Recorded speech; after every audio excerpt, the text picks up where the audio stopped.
The war in the Pacific was a stage of relentless uncertainty, where every new machine introduced by the enemy carried the potential to shift the tide. For Japanese pilots, few aircraft embodied this threat more than the sudden appearance of the Supermarine Seafire. Born from the legendary Spitfire, its name alone carried a reputation Japan already knew too well from the skies over Europe. But when whispers reached imperial planners that Britain had adapted the Spitfire for naval use, questions arose. Could this delicate land fighter survive the harsh, unforgiving environment of carrier warfare? The first encounters came not through rumor, but through observation. Japanese reconnaissance units reported sightings of sleek, slender-winged aircraft rising from British carriers. Unlike the stubby, rugged American Hellcats and Corsairs, this new arrival appeared almost fragile, graceful in form, but perhaps too refined for the brutal realities of Pacific combat. Japanese officers noted its long nose, its narrow landing gear, and its fine lines. At first glance, they doubted whether such a machine could endure deck landings or withstand punishment in prolonged battles. Yet there was no denying its speed and elegance.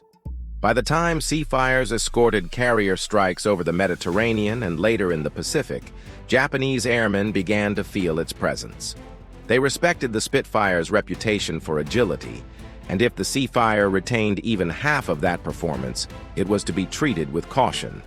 In a war where first impressions often dictated tactics, the Japanese quickly recognized that this was not just another naval fighter, it was Britain's answer to the dominance of Japanese Zeros. But before we go deeper, let me pause for a moment.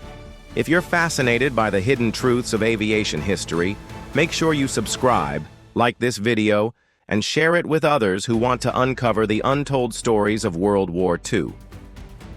For the men of Japan's Imperial Navy, the Seafire's arrival symbolized more than a new opponent.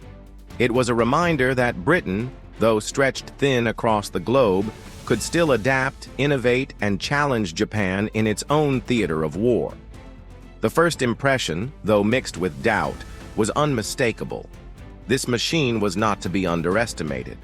For Japan's pilots and engineers, judging an opponent was never just about appearances. Beneath the Seafire's elegant lines, they sought to understand its strengths, its weaknesses, and how it compared to their own fighters. What they found was a curious blend of brilliance and compromise. Derived from the Spitfire Menkei 5, the Seafire inherited the famed Rolls-Royce Merlin engine, giving it blistering speed at low to medium altitudes. Japanese reports noted that this raw performance far surpassed the Mitsubishi A6M0, which by the mid-war years was already showing its age. The Seafire's climb rate and turning ability were especially troubling, qualities that echoed the Spitfire's reputation for outmaneuvering enemies in tight dogfights. Against such agility, Japan's pilots knew that the once-feared Zero was losing its edge. Yet technical observers were quick to notice flaws. The Seafire's narrow undercarriage made carrier landings hazardous, often causing accidents even without enemy interference. Japanese analysts speculated that these weaknesses could be exploited in prolonged operations if attrition could force the British to lose aircraft not in combat, but on the very decks they relied upon. They also pointed out that the Seafire's range was limited, a sharp contrast to the long-reaching Zero. This meant it was ill-suited for extended patrols or deep strikes across the vast Pacific distances. Still, when measured in pure aerial combat terms, the Seafire represented a formidable opponent. Japanese pilots admitted that while its fragility made it vulnerable to damage, its firepower was deadly. Armed with 20mm Hispano cannons and O-303 machine guns, it could shred through lightly built Japanese aircraft with devastating ease. In mock comparisons, analysts warned that even a brief burst from a Seafire could turn a Zero into a fireball. The consensus was clear: technically imperfect, but tactically lethal. Japan's airmen concluded that the Seafire was not designed for endurance, but for dominance in close combat. And in the skies where seconds decided survival, such strengths could outweigh any structural flaws. When the Seafire finally entered combat against Japanese forces, first impressions and technical theories gave way to reality. The aircraft's debut was not in sweeping battles across the Pacific, but in smaller, tense encounters during late-war operations. For Japan's pilots, these meetings were both revealing and unsettling. In 1945, as the British Pacific Fleet joined the offensive against Japan, Seafires were deployed aboard carriers such as HMS Indefatigable and HMS Implacable. Their role was clear: escort bombers, protect the fleet, and engage any Japanese aircraft that dared challenge British naval power. For Japanese pilots accustomed to facing American Hellcats and Corsairs, the Seafire was a new, unfamiliar foe. Combat reports tell a story of sharp duels fought in the skies over Formosa, Okinawa, and the Japanese home islands. Japanese aviators quickly discovered that the Seafire, while fragile in construction, was astonishingly quick in the turn. In dogfights, it could pivot and climb with an energy that rivaled anything Japan still fielded. Zero pilots who attempted the traditional tactic of turning inside their opponent found themselves at a disadvantage, a reversal of fortune that was hard to accept. Still, weaknesses emerged in the heat of battle. Seafires lacked the ruggedness of American naval fighters. Japanese gunners noted that a few well-placed hits could disable them, and many were lost not from combat, but from landing accidents. Pilots who returned from sorties spoke of British fighters crashing into carrier decks or suffering structural failures under strain. Yet these flaws did little to reduce the fear of facing one in the air. The most telling encounters came during kamikaze raids. Seafires scrambled to intercept desperate Japanese attackers diving toward British ships. In these moments, Japanese pilots realized the Seafire's lethality. Fast, armed with cannons, and deadly precise, it could tear through kamikazes before they reached their targets. Survivors who evaded interception admitted the British fighter's presence was a significant obstacle. In the end, combat proved what Japan suspected. The Seafire might not endure as long as the Zero, but in a duel, it was a machine to be feared. For every weakness in design, it answered with deadly performance where it mattered most, face to face in the sky. For Japanese pilots, warfare was never only about machinery, it was also about the mind. The appearance of the Seafire in Pacific skies carried a weight that extended beyond its physical performance. Its presence challenged not just Japan's aircraft, but the very confidence of those who flew them. At first, many Japanese aviators dismissed the Seafire as a fragile cousin of the Spitfire, ill-suited for the brutal demands of naval warfare. But after direct encounters, a different sentiment began to take root.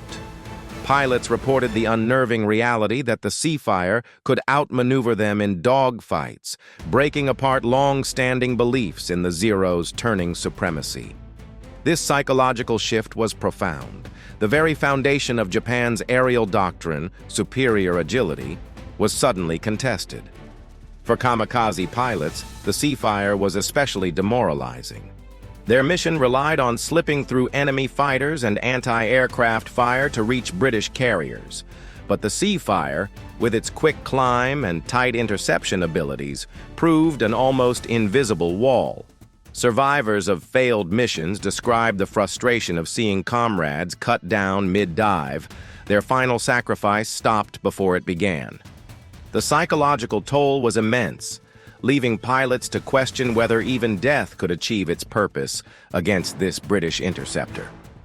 On the ground, intelligence officers noted another factor: the Seafire's symbolism. To many, it represented Britain's resilience, the transformation of a European icon, the Spitfire, into a naval defender capable of reaching the Pacific. Its very existence suggested that Japan was now fighting not just the United States, but a fully united Allied front. That realization crushed morale further, reinforcing the sense of encirclement and inevitable defeat.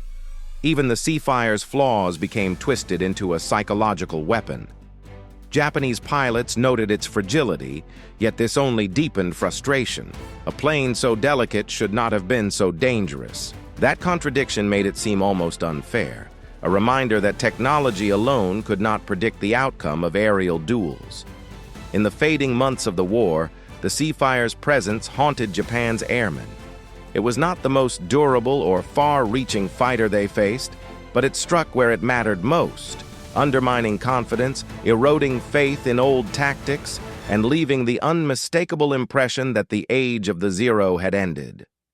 When the war finally ended, the Seafire's combat career was relatively brief, yet the impression it left on Japan was lasting. Unlike the American Hellcat or Corsair, which dominated the Pacific for years, the Seafire entered late and fought in fewer battles. Still, Japanese pilots remembered it vividly, not for overwhelming numbers, but for the psychological and tactical challenges it posed in the final, desperate months.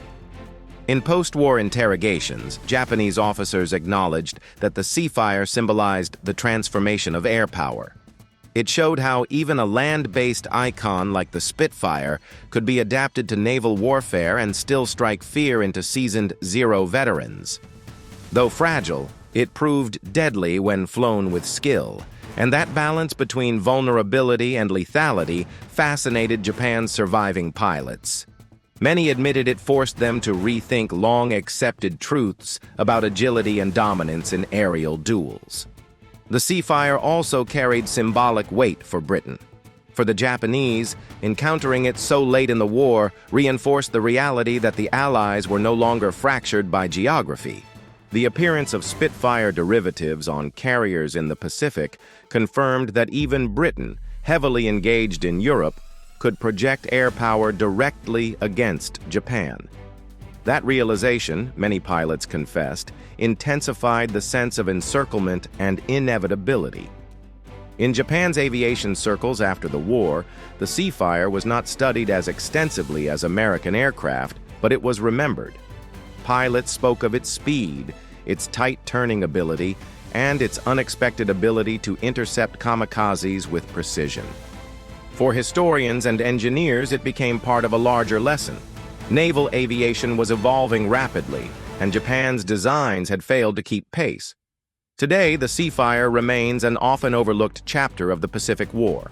Yet for those Japanese pilots who faced it, the memory was clear. It was the final twist of the knife.